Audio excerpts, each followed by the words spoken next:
January 2026 was supposed to be a fresh start. Instead, it looks like a war zone.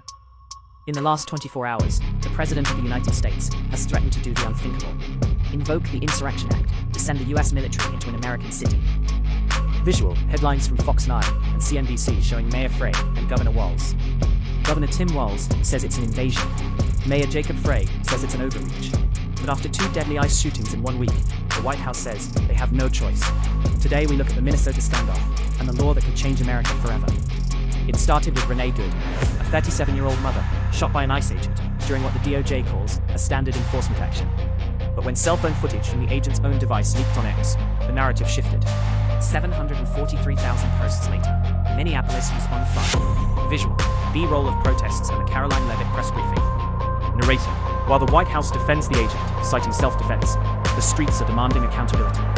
This isn't 2020. In 2026, the technology is faster, and the political divide is deeper. Enter the Insurrection Act of 1807. This law gives the president the power to deploy the National Guard or the army domestically. Usually, the governor has to ask for it. But Section 252 allows the president to act alone if he believes unlawful combinations are hindering federal law. Visual, graphic comparing federal power versus state sovereignty.